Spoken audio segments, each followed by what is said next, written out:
G'day, welcome to this new podcast. And you're wondering what this is all about. My name is Dan Brixey. And my name is Chris Buitenhuis. There we go. Don't ask us to spell our last names. We've been blessed with unbelievably difficult last names. This is The Music Bar. This is a brand new music podcast. Wrap your ears around it. We've got plenty to talk about. There's a lot is still going on in the world of rock and roll.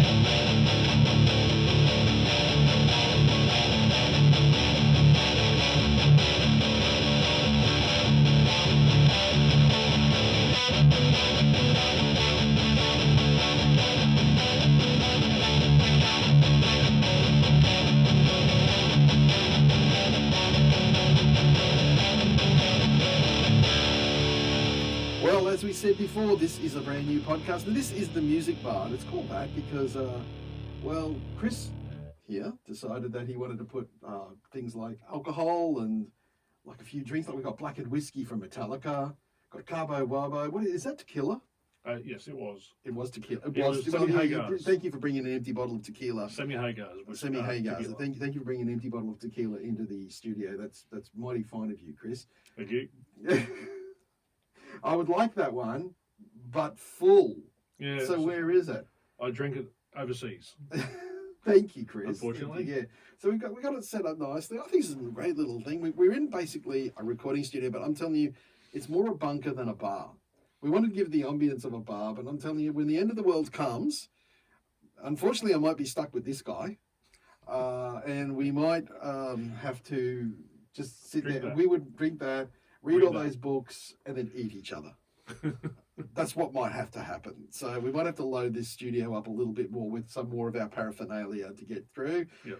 Welcome to the show. G'day, Chris. How are you, mate? Yeah, good, Dan. How are you? Oh, I'm pretty damn good. It's very exciting days. Oh, it is. This is the first podcast. We've been discussing this for a while. It has been a while, and thank you to COVID. It's been delayed a few times. And plus me having a job and everything like that. It's delayed it a few times, but we are here. We're here. First episode is on the way. And look, we've been talking about this for a while. We both are big music fans, and when you and I just get together and talk, we can discuss music. Discuss music. Easily discuss music. Yep. And there's a little bit around at the moment going on. Yeah, there is. Surprising. Chris and I, our background, mainly rock and roll and heavy metal. That is correct. Yeah. Look, my tastes are very diverse. I can go into all sorts of stuff. Chris is pretty diverse, and you're not as diverse as me, I suppose. I don't think my history would be as far back as what you like, with your punk and all that kind of thing. I'm very thrash and metal, but a good song is a good song. Regardless. So good tunes. I'm always open-minded. Yeah. I always have been pretty much since I started listening to music, I guess. So, no, it's been good. And I'm sure I'll learn a lot from you with your history of what you know. You've already given me a few homework assignments. I did, and we're going to discuss none of them. I think there's only one homework assignment that we're going to talk about here. Look, Chris is probably got it. Your favourite band? Who's your favourite band? I have a couple. Van Halen got me into music. Yeah. And guitar playing, obviously, and then down the track I got into the heavier music, which was Metallica mainly. Yep. But with Metallica, then you have Pantera, and you start kind of going from there, looking for things in that kind of genre. Yeah. But they were my favourites. You love giving Lars Ulrich your money, don't you? So I love giving money to him. I always do it. You do. Yes, I do. We will get into this, but Chris is just collects. You're better than me. I don't collect paraphernalia or stuff. But I've seen your DVD collection. Oh, yeah. And that's pretty big. Yeah, but I don't buy them anymore. I get everything digital. Oh, I think you have every single one, don't you? I have everything I've ever wanted, and now it's just a case of just digital copies now and everything like that. And it came down to space. Well, I noticed that today when I was at your house. There's not a lot of space for any more DVDs anyway. When you got 3 kids. Yeah, that's right. An adult child still living at home, there's not much room for anything. Yeah, and this day and age too, with digital music, I still buy the vinyl or CDs, but I normally purchase it first off Apple Music or whatever it is, Spotify. If I like it, I'll go buy it because I still want to make money for the artists. Okay, this is a good way to get started. Yeah, absolutely. Just about on today is the format in which you want to buy or listen to your music now. Yeah. You still say you want to buy vinyl. Yeah, I still buy vinyl. I started buying vinyl, but I found it was getting expensive. It is. Oh, it is. Especially when, you have only got a small child, so you were a lot longer without kids than me. Yeah, absolutely. I've got 20 years on you pretty Yeah, much. I've only got a 4-year-old son. Yeah, something like that. So for me, I started buying vinyl, and then I noticed the price was getting up and getting up, and if I wanted to buy some vinyl, great. And then I just found it was easier for me to go into my office with my computer, listen to, and just have everything I wanted on Spotify. I understand Spotify doesn't give as much to the artist as I would like it to. Yeah. Don't you miss those days when you go to the record bar and you go through and just click through the vinyl one by one and look at the artwork, and that's what I love. I love that. That's why I still buy the vinyl and I buy the CDs if I can, because I want to pay homage to the artists who create those albums. That's what used to draw me into buying an album. Yeah, is the artwork. Like you see an Iron Maiden cover, it's like, wow, I've got to buy just the Iron Maiden cover. So I think the generation now misses a lot of that because it's so easily accessed. Well, going to a record store when I was a kid was like going to church for me. That was my temple. It really was. And like even in the early 90s, I would be working in the city in the bank, and I would go, my lunch hours was spent going to record store to record store to record store. Mm-hmm. And I could fill an hour looking at easily just and going to record stores all around the city when there used to be record stores. I didn't even go into Brash's. Well, I grew up in Tasmania, so the stores there, we didn't have HMV, we didn't have JB Hi-Fi, we had all the local family-owned ones. Yeah, you did, The one in my hometown was called Gillard's, which I used to go there every month when they get the new release for imports, because everything I used to buy was imported. Yeah, and of I'd course. go tick everything, get it all ordered in a week later or 2 weeks later, whatever it was. I'd just, it all arrive. So growing up in the 80s, all the heavy metal stuff that you and I liked was all imported. Yeah, absolutely. That's right. You like all the mainstream stuff was available regularly, easily. But if you wanted to buy, I'm going to use Joe Satriani's "Surfing with the Alien." Mm-hmm. When that came out, I had to buy that on import. Same, absolutely. And as a guitar player, following Eddie Van Halen and learning all the Guitar Magazine heroes that came out, when I saw that album come out, he had one before that, which I didn't buy until later. But "Surfing with the Alien" was an amazing album straight away. I remember the first time I heard it. It's just like, who's this guy? Yeah, exactly right. Exactly right. But yeah, import. So you had to wait a few more weeks or months, whatever it was, to get those kind of items into my hometown, which was always annoying. Well, Tasmania, everything's a freaking import in Tasmania. To be honest. Except for Tasmanians. Yeah. Even that whole thing, and I'm just going to digress here onto Tasmanians, but you probably know as well as me, that stretch of water, Bass Strait, that separates them so much. It's absolutely. And it's a bad thing, but it's also a good thing. Yeah, like the COVID right now, it's a great thing. Oh, yeah, definitely. And people used to laugh when I used to tell them I used to travel to Melbourne more than Hobart. Hobart was 3 hours away, but I'd go on the boat from Devonport across to Melbourne for a day and then come back again, because it was more fun to go to Melbourne for a day than it was to go to Hobart for a day. Yes. And you go on the boat across and back again the same day. So, it was always fun. And there's better stores like they had JB Hi-Fi in Melbourne. So I'd go there and buy everything I possibly could. All those bootlegs that come out in the late 80s and early 90s. They had all those bootlegs that come out from all the Metallica albums. The bootlegs were big, They were huge. I buy them all and go, wow, this is amazing. It's rubbish, but... They were rubbish. Yeah. Most bootlegs were absolute rubbish. I still bought it. Yeah, I bought a couple, and see, this is where I'm probably different to someone like yourself. I'm not one to buy the B-sides and rarities albums. Oh, right. I don't buy them, because as far as I'm concerned, if it didn't make the cut for the original album, why do I want to listen to? Oh, that's a good point. It's an interesting point. What didn't make the cut? I'm not big on that, but I'm not a completist for artists. You know what I mean? There's many artists I like whose I don't have everything they own. Yeah, I don't have a lot of that kind of thing either anymore. Those bootlegs I sold years ago, I gave them away. Because there comes a time when you get older, you start going, well, I don't really need all this.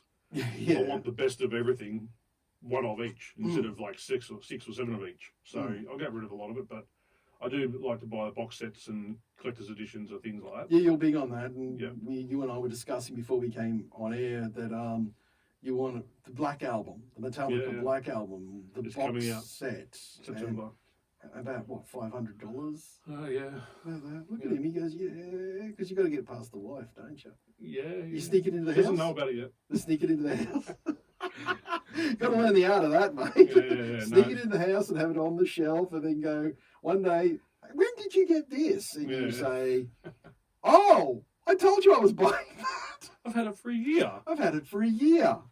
Yeah, no. I think my partner would understand why I do it, but probably doesn't understand the connection to it. But that's just what it is. I just love it and always always had it. So.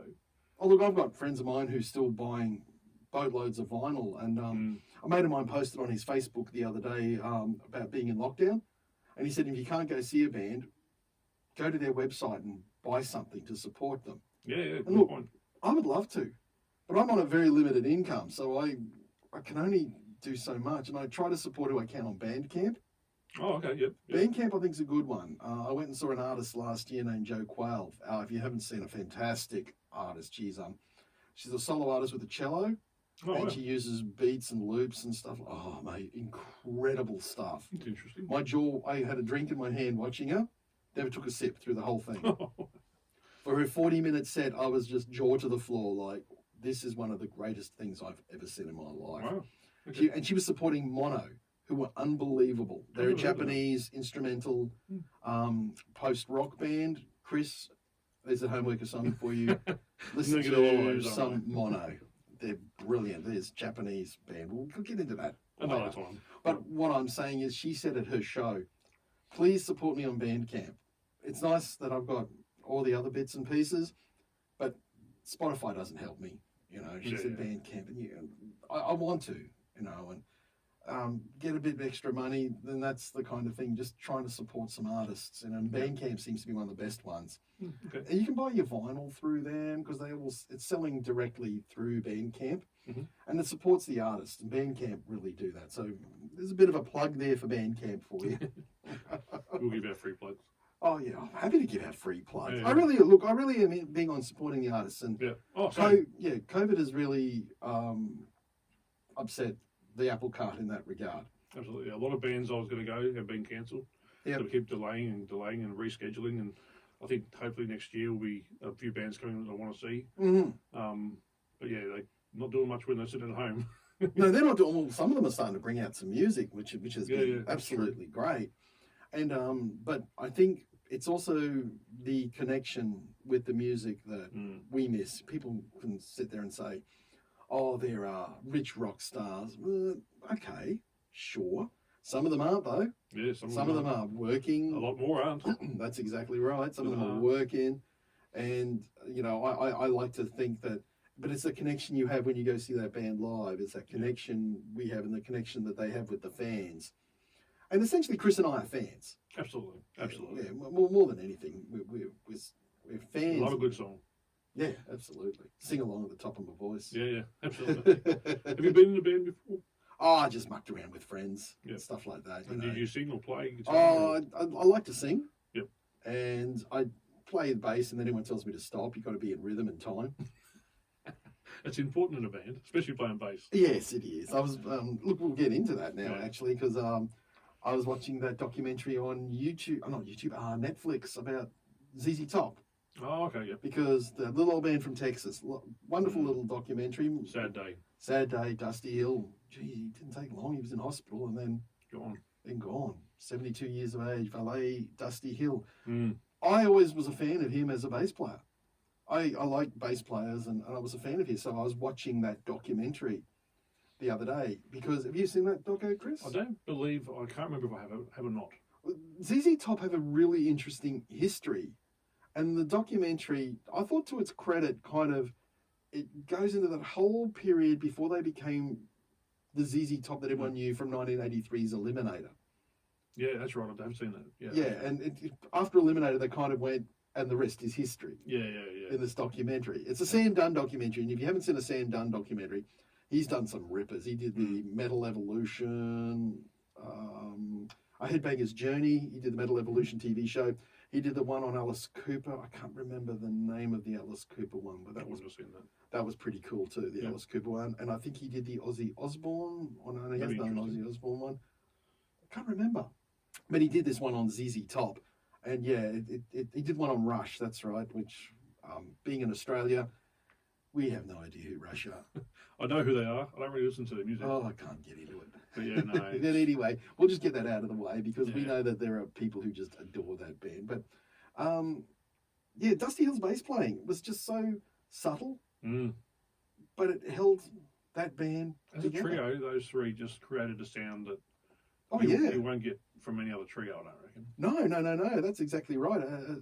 You won't get that from any other trio. No. Trios aren't an easy thing to keep together because that whole thing, you've got one guitarist, one bass player, and one drummer. And the guitar player singing. It's not like he's just got a solo singer on his own, and the guitar player like Dimebag could do what he had to do and not worry about singing. But as a trio like they were, I've been a fan of ZZ Top since the 80s. I used to write their logo all over my books at school. Love it. And it was a sad day to see him pass. But great music. Oh, great. Even you go back to the early stuff, the blues stuff. Yeah. Oh, it was blues, but it wasn't. It was a real it was dirty rock and roll. It was a dirty rock and roll sound to it. Yeah. With their ZZ Top influence. That's exactly right. Billy. And it's Billy. Yeah. Billy Gibbons doing what he does best, and everyone else is following along the way they do. A great rhythm section. I thought it was a funny thing. I remember hearing Henry Rollins, and I'll probably reference Henry Rollins a bit because I will. Henry Rollins said that because when he was in Black Flag in the early 80s, it was funny. There were these punks who were like, we're staunch, we're DIY, we're punks, but they all loved Van Halen. Well, Van Halen were a little DIY right from the start. They were not punk, but they had very much a DIY attitude about their whole playing and performing and everything like that before they became blisteringly huge. But he said when Eliminator came out, because it was such a massive record, sold 10 million copies, the videos were all over MTV, he said, I can guarantee you all us punks bought a copy of Eliminator. We just loved ZZ Top. And even though it had that synthesizer sound, it was still ZZ Top. It was still that ZZ Top sound, I think Afterburner was the same. Afterburner was a little too synthesized and didn't like it. Oh yeah, it's not bad. It's not so bad. The 80s production. Yeah, definitely. Is a different thing. I find that brittle 80s production it lacks warmth and it lacks a bit of subtlety, because it was kind of once they discovered digital recording and all that, they just threw everything into these songs. Yeah, it's true too. Putting a look there. I think we'll go into another episode into the whole idea of compression on songs, because I think that it warrants a whole. Oh, it warrants a whole episode. Yeah, I don't think we'll do that now because that's just us just going off on tangents and stuff. Yeah, but apart from Dusty, we also had Joey Jordison pass. Joey from Slipknot. Yeah, one of the greatest drummers around. Oh, wasn't he? Why? Unbelievable. I've seen Slipknot play, but he wasn't in the band at the time. So was that Jay Weinberg? Yeah, I think so. Back in he's Max Weinberg's son. Is he really? Bruce Springsteen's drummer. Okay, there you go. Max Weinberg's son. Oh wow! Have you the stuff on YouTube of the two of them playing together? Oh wow! Yeah, it's amazing. Yeah, he was good, but seeing Joey pass at 46, way too young. Very sad. He had health problems or something. I believe so. Yeah. Yeah, that's sad. Yeah. I remember I was probably into the Murder Dolls. I mean, I always liked Slipknot. Yeah. But I remember I said to you when the Murder Dolls came out with Nowhere, which the song just blew me away. And I said, how good is this? And you said to me, great drummer. Well, of course, Joey Jordison was in Slipknot, And so, No, it was a sad day when I heard about that. That was one like, oh, really? Slipknot, I think there's this dark cloud hanging over that band. Yeah, with Paul Gray originally. Yeah, and Sean Cran's daughter. Yeah. And, and all their drug problems. But I think it's because they came from Des Moines, Idaho. Yeah, probably. Iowa, sorry. They came from Des Moines, Iowa. Yeah, maybe. Yeah, I just think that apart from starting a crazy metal band. What else is there to do? What else is there to do apart from, smoke crack, smoke meth or something like that. You know, I'm probably right. It's everywhere, so it's probably happened to those guys. They nothing else to do. No, maybe not. Well, Sean Grant started the band. He's not a musician. He was a welder. Oh, really? Didn't you know that? I didn't know that. He was a welder. I thought he was a drummer, but no. No, He no, plays he percussion in the band. he just knows how to hit in he time. built these. He would build these insane drum kits and stuff like that. Oh, like the scissor lift ones. Yeah. He would build these things, and that's how he got started. Mm. He knew somebody, you know, because in that town you probably didn't just go, well, I'm gonna, and he probably got all these friends. I mean, the only reason you got 9 people in a band because you don't want to say no to someone and say, "Can I join the band?" Yeah. You know, it's like you talk about trios. Come on. Yeah, you say join in. Yeah, trios. It's like no, man, we all play. Yeah. But you know, you've always got some guy in that town who can play guitar. Yeah.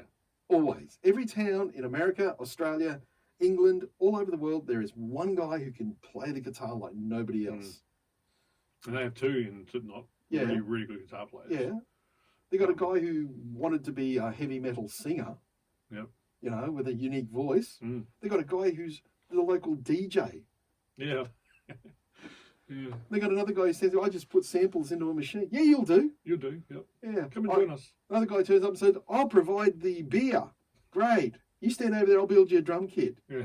You can do what I do on the other side of the stage. Yeah, on the other side of the You stage. hit it in time, I'll hit it in time, we'll be fine. Now we'll walk over here, now I'll walk over there. Yeah.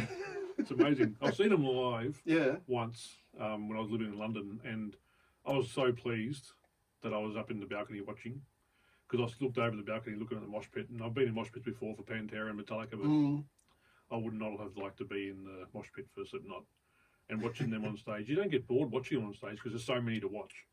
Oh, It's really interesting to watch how they all work together. It's like, I thought, like what I think we discussed off air too. I reckon it'd be dangerous being a member of Slipknot. Yeah, probably. On the stage they were on was actually quite small too. Mm. So if you get someone like Metallica playing in the round at the moment, there's so much space between them. And I know Slipknot were meant to open for them in their last tour here in Australia that cancelled. Slipknot could do that stage quite well.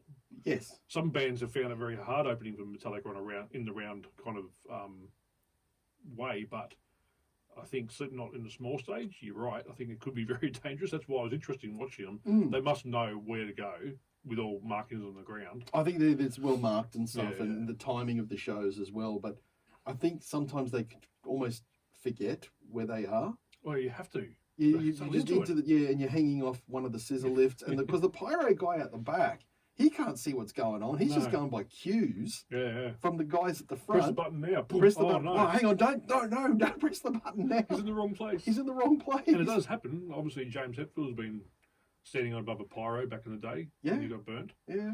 So he couldn't play guitar for a few gigs. He's probably drunk though. Probably. Yeah. Who knows? I remember I remember an old interview with James Hetfield where he said he wanted to name the band Alcoholica. Yeah. They had T-shirts printed up with that. Did they? You can buy the Remember T-shirt. how they said, what adjustments would you make to the guitar? He said, somewhere I could hang my beard. Well, it's like Eddie Van Halen has a little smoke in his headstock the whole time. I'm not a smoker, but No, he me just either. made that look so cool. He did make it cool. Put the guitar and... Yes. I know, it's crazy. Well, all right. I want to talk about the new Guns N' Roses song. Oh, Absurd! absurd. Absurd! I said to you the other day off air, obviously, I listened to it once. I listened to it twice. And now I listened to it the way here today before I picked you up. Uh-huh.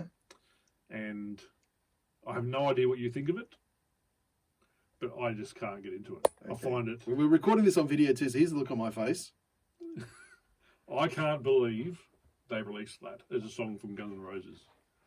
I can. Yeah? Yes. You like it? No. Right. I completely get. And I'll tell you what 2 words that will tell you why they released that now. Okay. Izzy Stradlin. Why? Izzy Stradlin's not in the band. Do you think Izzy would have got that song out? No. No way. There you go. That's why But Izzy wasn't in the band when they released Chinese Democracy either. And they released some really good music with that. Yeah, true. This is the first album, or first song since Use Illusions that had Duff and Slash. Okay, here's the thing. To find this song Slash is involved in has really gobsmacked me. And Duff, I get it. And Duff But Duff's too. got a very big punk. The He's very a beginning, punk, it's very yeah. punk background. It's a punkish sort of thing. Song, yeah. But what gets me is there was, at the end of Use Your Illusion 2, there's that horrible thing called My World. Yeah. Okay, that was apparently the reason Izzy left the band. For one song out of 2 double albums, which are brilliant. That's crazy. Oh, well, it's not brilliant. Come on, we can just really we're going to Those 2 albums. They're not brilliant. Oh, There's good. some great stuff on either record, but there's a lot of filler on Use Your Illusion 1 and 2. Just which ones would you cut? Yeah, You've well, got that's the fans. thing. I'd cut one version of Don't Cry. It doesn't need 2 versions of Don't Cry. Just because you change the lyrics. I know people love Estranged, but that thing goes on for 10 minutes. Love is Strange. I think it's epic. Oh, No, no. yeah, But I love November Civil Rain. War. I love Civil War. I love Breakdown. I love Civil War. Yeah, Dust and Bones I liked. Mm-hmm. I like that You one. Could Be Mine from Terminator. Yep, like that one. The beginning of that's Um, iconic. Bad Obsession I like. Yeah. But The Garden's rubbish. Get Yeah. rid of that. And Garden Garden of rubbish. Eden's rubbish. Yeah. Get in the Ring is rubbish. Get rid of that. It's a fun song though to sing and play along with. But that, Okay, so this is my thing. This Yeah. is my theory on it, though. Okay, I'm going to give you mine. You can counterpoint it. Mhm. All right. But Izzy apparently left the band. Yep. He thought, how was that on the album? Mhm. I think there was always tension there. You know, Maxwell had made them sign that management agreement that basically put him in charge of Guns N' Roses, and the other guys just became hired hands. And Yep. Izzy wrote co-wrote pretty much nearly every song on Appetite for Destruction. okay.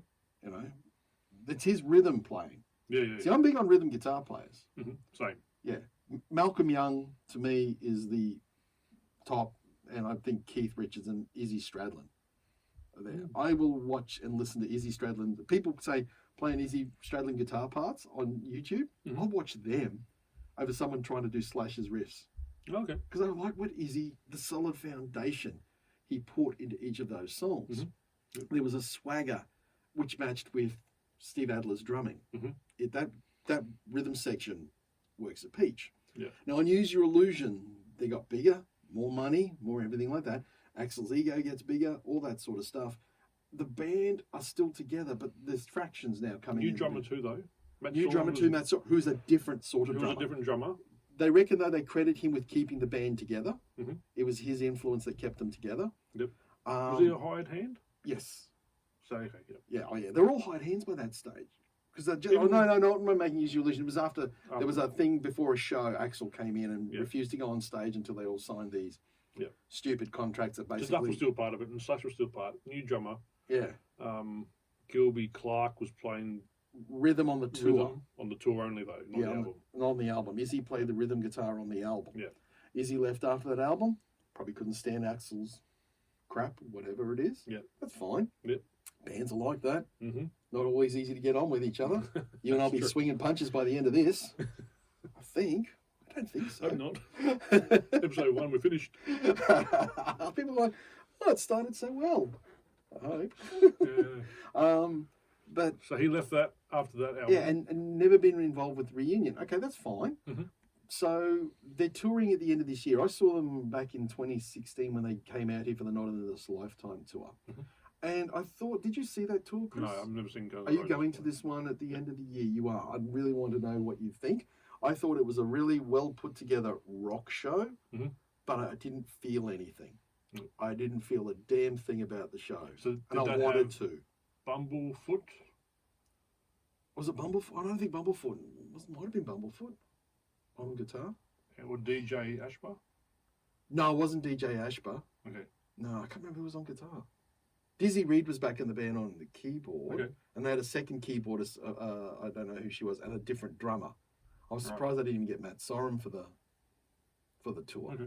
But anyway, Yeah, no. it was I didn't- but it was like Axl sang a song, and then he'd go off stage, and then we'd hear a Slash guitar solo. Slash is a really great guitarist, Mhm. one of the all-time greats. Mhm. But I don't need to hear how good a guitarist Slash is. I'm Every not 10 that minutes. every 10. And it was literally like that. This long guitar solo. And then Axl would come back on and go, and obviously he went back off stage and sucked the oxygen. And he probably got changed as well, He because probably he's got, known he to got get changed. changed Yeah, he got more changed. than Beyonce. And so, yeah, that's right. And so then when I saw that Axl was singing for AC/DC on the tour, I Yeah, thought, that oh, was God. horrible. No, it was good. I didn't see it. I just think it's bad that he's gone and done that. I didn't They think should so, never 'cause have got rid of Brian. Oh, Brian's hearing was wrong, but He's back now, though. yeah, because his hearing's good, and Well, Brian sounds great still. yeah, his no, his he vocal's does. great, but Axel did really well, and AC/DC performed a lot of songs that they hadn't performed live, like "Hell Ain't a Bad Place to Be," Mhm. for all you Akadaka fans, all that sort of stuff. And Axel did it well. He stood back and let Angus be the front man, and it worked. And I think Axel came back, but then they released this song, Absurd, and I'm like, this is he Stradlin? Izzy would not have. He would have heard that song and gone, nah, that's not a song. It's not. Have you read the lyrics? No, I can hear the F word in there a lot. It's terrible. But They're a bunch of 50-year-old blokes. What are they doing? And I listened to it today on the way down to here, and I was actually I laughed at myself when they were playing the song and have a little quiet moment in between that goes for like maybe 10 or 15 seconds. Yes.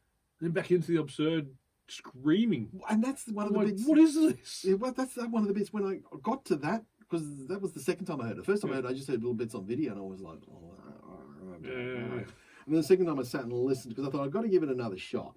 Yeah. I'm going to give this another good hard shot. And then it got to that middle bit, and I kind of went, what? Why? Why? Yeah, it didn't make sense. And I've always been like Van Halen. I always go back to Van Halen, Eddie Van Halen. He always wrote songs, like one of the greatest guitar players ever. Yep. He could have done so many different things with guitar solos and put in 5-minute guitar solos, 2 minutes. He always said in his interviews he plays for the song. Yes. And if it deserves to be the song, that's where he builds around the rhythm and everything to make the song a good song. Not about him being flashy and tapping and everything. Some of his solos are like 10 seconds, you know? Yes, exactly, yes. Then you get someone like this song here, and they put that little quiet part in there, and you go, why did you do this? Why is that in this screaming match in the middle? Is it like when the bell went for a boxing ring, and everyone's going to break for a second, and you're catching your breath again, or you're changing your clothes, okay, and then back into it again? Are they honestly... I find it so absurd. Well, you just said it. Maybe that's the point of this. Really, are they trolling us, Chris? I have no idea. Who knows? Who knows? They're a weird bunch, but I didn't expect that with Slash, to be honest. Yeah. And I knew it was coming out, and I couldn't wait to hear it. And when I heard it, I was like, what did I just listen to? Very, very strange. You know, I said before, I don't like those B-sides and rarities. Yep. When the Appetite for Destruction 30th anniversary came out a couple of years ago, I've forgotten the name of it. The song that they sort of released, that was an unreleased song from that, was killer. I don't remember that either. Oh, that's going to be... We'll have to put it in the notes or something like Yeah. that. It was absolutely killer. And I just thought, how did that get left off? That's how good that album was. Yeah. That stuff like that was left off that record. They were a hungry band. Yeah, they were 5 guys who just had nothing to lose. And they just came out and did what they did the best way. They were the best people in the band. And they blew it up. They did. They blew it up. You know, that whole thing was coming out of LA, which was fun. I mean, God, I did. I loved all those. You know, because in LA, all those great guitarists were in those bands. Yeah. So that's why you and I. You mean the glam scene? Yes, the yes. hair scene and all that. Because all those guys could play. I think that's what a lot of people sort of. They all go into the look, the poppy hooks and and all that stuff. But I think what we forget was all those guys could really play. Yeah, absolutely. You know, those guys in Rat could play. You know, Dokken. George Lynch is a great guitar player. You don't really hear much of him. No, you People don't. talk about him as one of the greats, but he'll be up there. However, the worst guitarist I've ever seen live was C.C. DeVille from Poison. Oh. That's when you realise this guy can't play. I've never seen them live. I probably would never have seen them live. That was. Ooh. Is he really? Okay, there you go. Yeah. So you know, when people are starting to say, hey, you know, Poison are really good now, but Motley Crue we'll go into that. Yeah. Motley Crue and Vince Neil and other. But look, Mick Mars from Motley Crue. God, that guy could play. Still can. Even though he's not well, he's tremendous. He's tremendous. Oh, he to me is the most underrated guitarist in the last. He's up there with top 3 easy underrated guitar players. Easy, you know. And the drummer, Tommy Lee. What an amazing drummer Tommy Lee is. You know, all those guys in Warrant, regardless of whether you're listening to Cherry Pie or whatever, those guys could play. Yeah. Janie Lane could sing. He was a very good singer. Yeah. So all those guys in Guns N' Roses, even though they were literally from nowhere, they all could play. They were all really good players. Back in those days, though, everybody played. Yes. The music scene there was everywhere. No, there wasn't a corner you could go to that didn't have someone just playing guitar, busking, going to whiskey, going to those other places, and just bands just coming up, and that's what 80s and 90s were all about. It's like I thought when you read the histories of these bands, because you and I have, I mean, I've played with friends, but in Australia, it's obviously was a different thing. When you see an ad for wanted a drummer or a guitarist or something like, you don't see that a lot in Australia. Everyone sort of forms bands because you know people, and But in America, like Kiss did it in New York, and everyone did it in LA.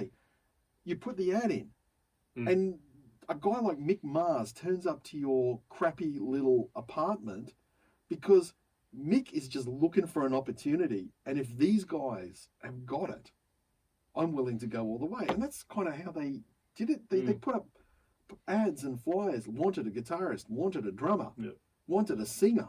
And you look for the best looking guy to come in. You look for the guys. The band I started back in the day, back in the 90s, would have been my nephew. He and I both play guitar, so we started a band together. We found our drummer through, he was a second cousin of my stepbrother. Now you're talking Tasmania here. Yeah, exactly right. But it wasn't really like magazines, but it was just people you knew. And if there wasn't many around, so we'd go find someone who played the instrument you're looking for, and so and so played the drums. So Corey came in and played drums with us. The first drum kit he had when he rocked up, as he was hitting it, would fall over, but we didn't care because he was a Motley Crue fan, and we love that kind of music. And it was hard to find people who like the same kind of thing. So you're in, and then you go find a bass player who we knew, and that's how you form those kind of situations, by putting those kind of things in ads in magazines, or people who just have the same love of taste in music. Which is the garage band that's exactly in essence, what it is. Which is the Beatles in essence, That's what it is. Australia is still probably a bit, I mean, I think Melbourne has that real music. Still pretty to this day too. Yeah, and pretty not as full on, but pretty not as full on. No. But back in the day it was. But LA was a different. Oh, absolutely. It was absolutely, as you said, everyone was there.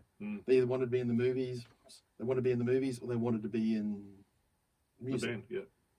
And when I was in LA, I went to Whiskey and I walked in one day, and you walk in, it wasn't open, it was just like people getting ready for the day, and I looked at the walls, and you see all the pictures of all the artists who've been there and the signatures on the walls, and I'd go to a few other places that they all played at.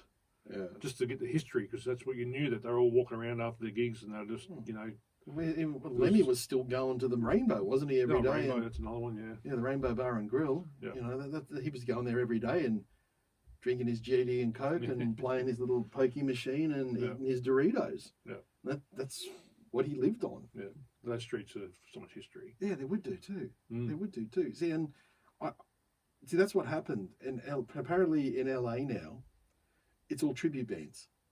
Yeah. It is. It's all tribute bands. Tribute bands are a big thing in Australia. Yeah, they are actually. Yeah, tribute bands. We've had tribute bands for years. And the reason why tribute bands were huge in Australia, and this is back in the 80s, because bands weren't coming here. We wait years for a band to come to play in Australia. We would. Well, I've never seen them live, but the Pink Floyd tribute band have played here that many times. Yeah. But Pink Floyd never played here in my time anyway. Oh, they did. 88 was the last time they played in Australia. Oh, really? There you go. Yeah, I saw them. I was in Tassie, so I didn't. Yeah, and before that it was 1975 even, or 72, Yeah. So that's that's what people were doing back. Yeah. Since then, Roger Waters has come to Australia 4 or 5 times. Yeah. He's doing a new show in the Round. I can't wait to see that one. Wow, cool. We're talking about in the Round.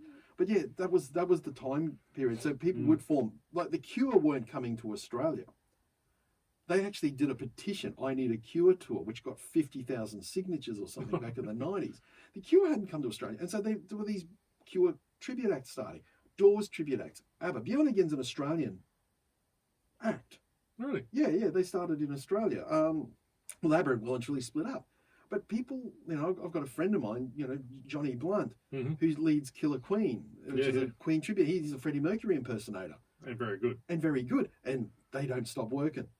No, they don't. And do even they? though Queen have come back to this country He still works. 3 times Yeah. with Adam Lambert, and they were sensational, he's still getting. He still works. He's still working. People still want to see the tribute acts Mm. in Australia. Well, now in LA, they're all tribute acts.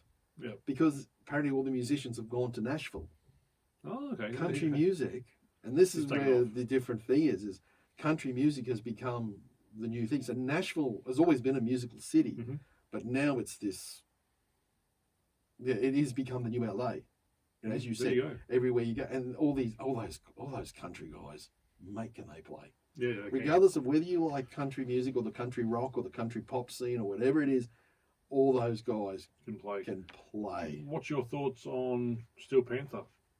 Because they came out as a kind of jokey comedy Yeah, comedy band, and Yeah, their ability to playing is phenomenal. yeah, those guys could play. And most of them used to be in a Van Halen cover band. Yeah, those guys. I liked them to a point. It did become a bit one joke though. Okay. Good. I did like the song "Community Property." Yeah. Have you seen the band live? No, I haven't, but I heard I've they're seen them live. very good. And the bass player's left. He just left recently. Yeah. What was his name? I He don't was know. with them for years. I mean, Steel Panther went around. I mean, for some band that was supposed to be a jokey band, Mm. they were around for a long, It time. was actually a weird experience to watch them play and keep laughing at the same time. What they're doing is so funny, and I actually really like that kind of concept. All right. Because normally when you go, you just listen and watch and just Mm, pay attention to the lyrics and sing along, whatever. yeah. But to have a bit of a joke in the middle of it, and like I know the lead singer, I can't remember his name, from Steel Panther came out, and he impersonated Ozzy Osbourne, and honestly, he did such a great job of impersonating Ozzy Osbourne. It's just funny to watch, you know. Well, when they started in the early 2000s, Mm. that was when hair metal was just like Gone. It was a dirty word. Yeah. It was an absolute dirty That's when word. grunge taken over. Oh, grunge had finished by then. It was all the emo bands of the 2000s. Emo, Chemical Romance. Yes, My Chemical Romance. H.I.M. and Yes, you got all them. Yeah, yeah. All those guys were the new rock scene. Yeah. So rock and roll for me, That's crazy to think that's. it was crazy. That was popular, and now those bands have been around for 20 years, and now was it My Chemical Romance are touring next year and sold out shows Oh my goodness. because the nostalgia thing's working Yeah. in that regard. But hair metal, Mm. it wasn't until Motley Crue released The Dirt, No, yeah. the book, Yeah. that everyone kind of went, "Oh, this is interesting history." Mm. And then I think a few years later they did the Carnival of Sins tour. Yep, that was great. Yeah, yeah, but that was and they did that mainly because Mick Mars was broke and they needed the money.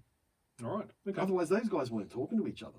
Yeah, no, fair enough. They weren't talking to each other. And He was sick then too, wasn't he? Mick he was Mars? sick. He's been sick pretty much his whole entire life. Yeah, but yeah. geez, when you watch him, like they practically wheel him out on stage. It's like he's on a trolley. The guy can barely move. I remember when I saw them a couple of years ago when they did Home Sweet Home. You know how in Home Sweet Home they all do the hands. You know, come over here, Mick. You can see Mick just looked at them as if to go, You know I can't make "You this. guys." And they were looking at Mick as like, "Come on over here, Mick." And he's You got like, all day for me to walk and you can over? see him stagger over and put his hand there. You can see him looking at him going, "I'm going to kill you guys." But the funny thing is, I'm not sure exactly what's wrong with him, but It's and I can't pronounce it. It's endospondylolitis or something like that. It's where his bones in his spine are fusing together, and he and turns his fingers aren't.